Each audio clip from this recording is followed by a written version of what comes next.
Good morning, friends, and welcome back to She's At It Again. My name is Tanya, and I am going to make a different kind of chicken salad today than I normally make. But the first thing we want to do is cook our chicken. Now, although it's really nice outside right now, it's very end of September, and it's supposed to be up in the mid to upper 80s today. So I don't want to heat my house up, but I want to put this in a slow cooker. I'm going to slow cook it low and slow for most of the day, and probably fix this maybe later on this afternoon, maybe even in the morning, I don't know. But I'm going to put this slow cooker out on my front porch and plug it in so it doesn't heat up my house and have a nasty fight with my air conditioner. I always tell you that, but just one of those hacks that I think everybody needs to know about. All right, so we're going to start with our little slow cooker here. This is my tiny one, and look how stained it is inside. I've cooked beans in it so much, and someday I'm going to scrub that out and just make it look brand new, but for right now, it's not. Okay, we have our chicken breast, and these had been frozen, so I thawed them in the fridge last night. And I'm just going to put these directly in there, like that. And I don't really know that I want any liquid in these. I don't want them just floating in liquid. It'll make liquid of its own. So I'm going to put a lid on it. It has, this is the thing I always tell people when you look for a slow cooker. If you've never owned a slow cooker before and you're thinking, I'm thinking about getting one, the thing to look for is make sure it has of course it has off, high, low, and warm. Look for the warm setting. Some of the lesser expensive ones, I think, have just high and low, but if you just want to let it sit there and just stay warm for a while, like say if your dinner guests call and say it'll be a few more minutes, and just leave something in the slow cooker, you don't want to turn it completely off because, you know, things can happen. Anyway, we're going to put this on the low setting, put it out on the front porch, and then when I come back, this will be cooked and we'll start making our chicken salad with this.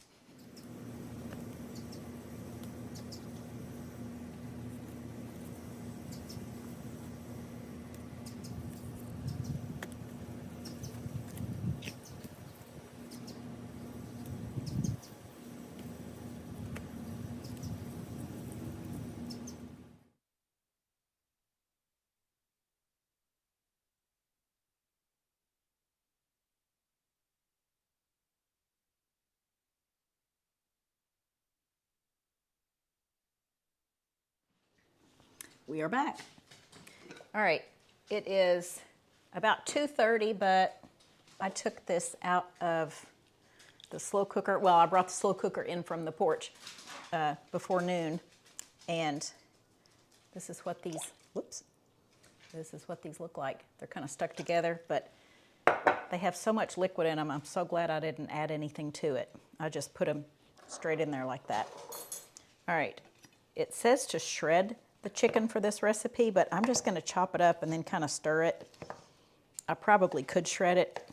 It's definitely tender enough, but I kind of like mine chunky. I like a chunky chicken salad. In fact, it calls for chopped pecans, but I just kind of broke them up with my hands, and I toasted them too, because the only thing better than a pecan is a toasted pecan. I'm telling you, the flavor goes up at least 236%. I'm telling you, it's so much better toasted.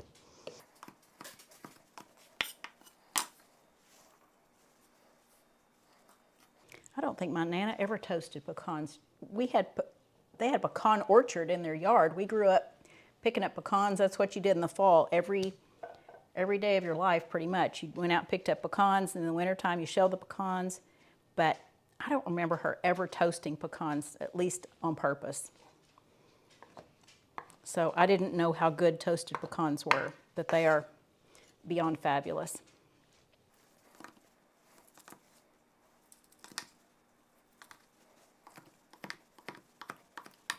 And I'll save the liquid from that and use that. I'll put it in a jar and use it when something calls for chicken broth.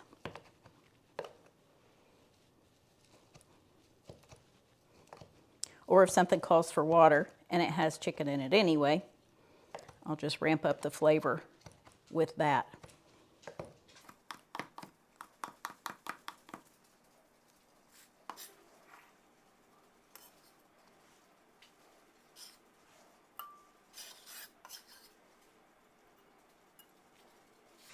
Okay, let me wash my nasty hands.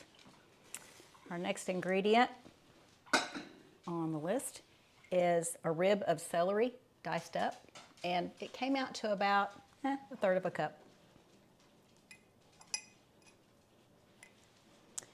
3/4 of a cup of mayonnaise. This is not the new mayonnaise that I just did a video on that's made with boiled eggs.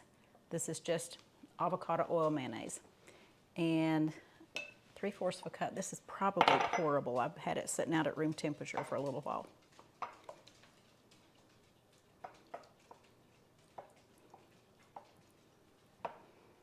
That's the downside to some mayonnaise, particularly avocado oil. I don't even know that when I was using safflower oil, I don't know if it did that, organic safflower oil, but avocado oil really does become very liquidy when it gets warm. And it's not even really warm. I mean, the jar is still cool, but I'm going to put this back in here. All right, pour our 3/4 of a cup of mayonnaise in there.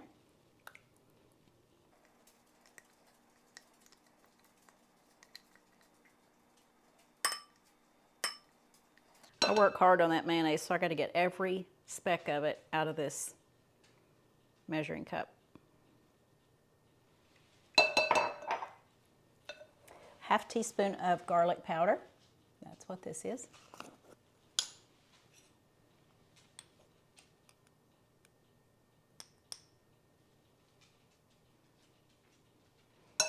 Actually, this is granulated garlic, which it may not make any difference to you, but the garlic powder seems to kind of go poof and go up in the air and all over my counter when I open up the jar, but the granulated garlic is more like a real fine salt, and it settles easier, so it doesn't make such a mess. Half a teaspoon of onion powder as well.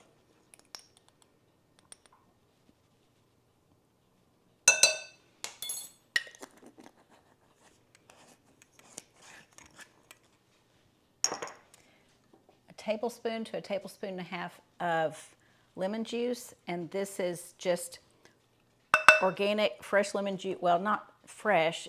I didn't juice the lemon. It's bottled lemon juice, but it's organic lemons, not from concentrate.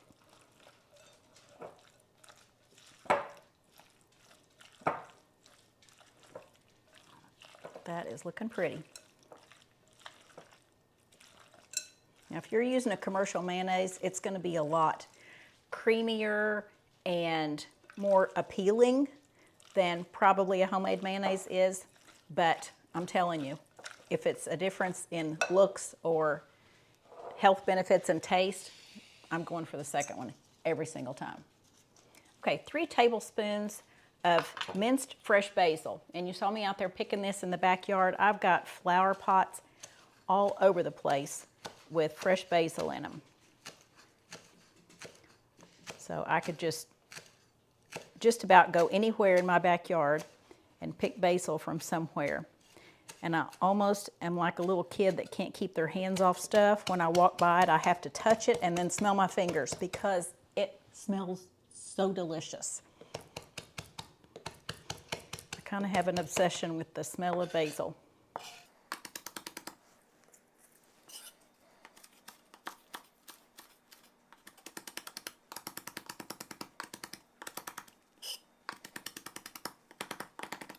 You could probably cut this up with scissors and into little strips and it'd be just fine.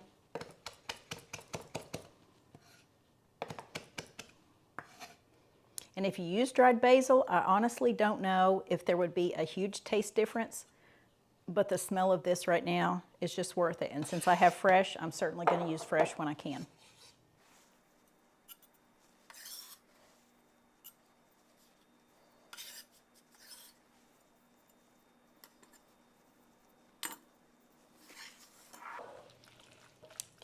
stir.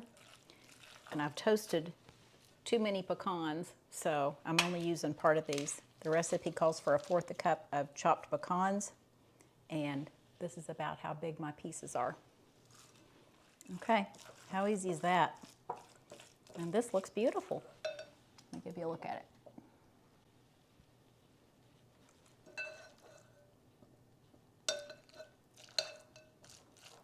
I can't stir and hold the camera at the same time, sorry. I'm horrible at that. That is lovely. Okay. I'm gonna go give this a taste. You could serve this on a sandwich. You can serve it with homemade crackers, that'd be good. Homemade sourdough crackers would be nice. But anyway, I'm gonna give it a taste, then I'm gonna put it in a container, put it in the fridge, and we'll probably have this possibly tomorrow, but not tonight. Husband's got meetings, I'll eat leftovers, and this will just get better, but I'm fixing to give it a taste. I'll let you know in the comments what I think of it, but also I'll put the recipe in the description as always, and we look forward to sharing something again with you real soon. Hope you give this a try. Bye guys.